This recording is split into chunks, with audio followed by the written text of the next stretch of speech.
Hello and welcome back to another edition of Open Air Atheist. I am James Theodore Stillwell III, and this episode I am addressing Random Theology in his comments. He declares, "The Trinity still stands," prematurely, of course.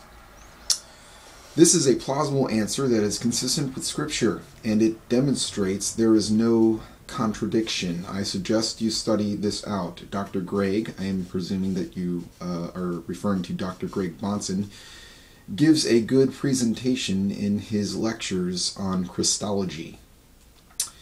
So does Ronald Nash. He continues his rant. The divine Logos took upon flesh and its limitations. John 1:1, he quotes, cites here, Philippians 2:4 through 20. This means Christ lived and thought as a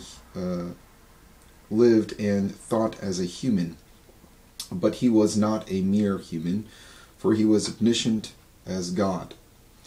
It is plausible that Christ in his consciousness thought as a human, limited in knowledge, but in his subconsciousness was comprehensive knowledge of all things.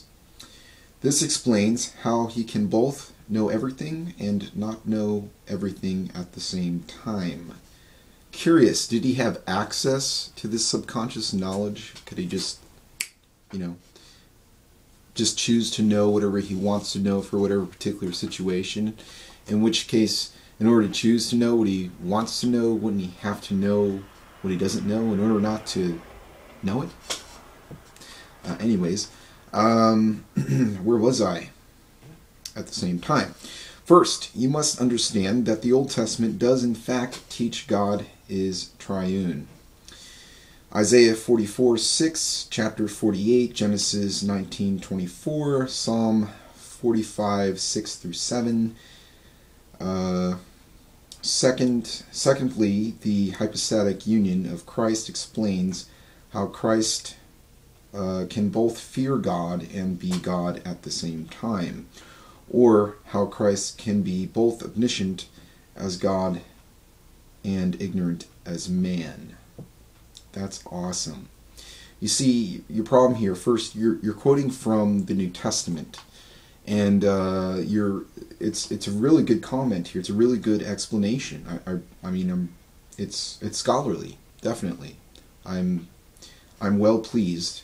This is a very intelligent response to my refutation, and I'd like to thank you, Ryan, for chiming in. However, I'm sure you will recognize that to an atheist, quoting from the Bible and explaining something from the Bible, such as Jesus being both fully man and fully God at the same time, and using a verse to substantiate that claim, is about as important to me as explaining how Santa Claus visits every house in one night on Christmas Eve. That would actually be a more fantastic feat if you could plausibly explain that. But other than that, it really has no effect on me. I'm fully aware, and I can read John 1:1 in its original language of what it says. But I want to applaud you for your good response. However, you quote here Genesis 19:24. You also quote here Psalms 45:6 through 7. And if you read Psalms 45:6 through 7, and you read this full and entire context, you will see that if you read the whole context, instead of just 6 and 7, you will note that it's not referring to Christ. It's referring to a human being, to someone at that time, if you look at the tenses. So yes, you could assert that, as you did in your other comments, that these are double fulfillments. Let me see if I can read this.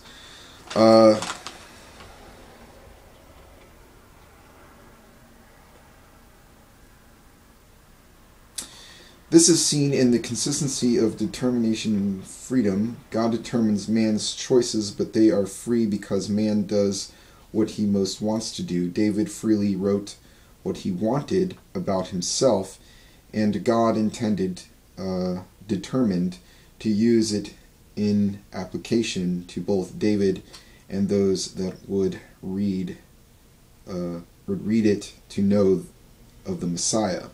The Old Testament is Christ concealed. New Testament is Christ revealed. Progressive revelation teaches us that God gives further knowledge of things according to his purposes. Ephesians 1:1.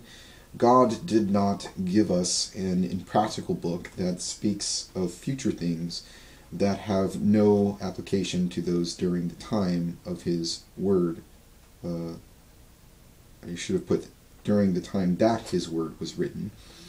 David wrote something that applied to himself, but had more than one meaning according to God's purposes. Okay, you assert that what I told you not to assert, which because it's meaningless. You assert that it has a double fulfillment, and that takes faith, which is something I don't have, so it's irrelevant to me. I'm asking for evidence. You're asking me to paint Christ into the Old Testament, and again, I can take you through each one of these places that you quote from, read the entire context, and you will very well see that it is not referring to Christ. It's plain. Every Jewish rabbi will refute you on this in 3 seconds flat. So there's a reason why they don't believe these things. Maybe you should look at why they don't believe it and be open-minded and read their argumentations. And also, quit trusting your Protestant Bible because they intentionally misquote things and thrust things into the future when it's actually talking about the past or the present. Secondly, I like here you quote from the Old Testament. I would also like to quote from the Old Testament. It is your position, correct, that we get our morality from the conscience that God placed within us, that inner barometer of morality. Let me read this to you. This is taken from Isaiah 45, 6 and 7. I actually stumbled upon it by way of that debate that we went to with Dan Barker and all that. And remember, they actually pointed to this where we're in the hallway. I form the light and create evil. I form the light and I create darkness. I make well-being and I create evil. It's translated there calamity, but we both know the word is evil. I am the Lord who does all these things. So I can also argue as well from this Old Testament text that God also puts a sense of evil in us, and we have an evil barometer, and that's where we get our evil from, because see, it says here that he creates evil and good. Okay? So if you want to argue that he creates good, I'm going to argue that he creates evil, and we get nowhere with this. So anyways, that's my response. Have a good night.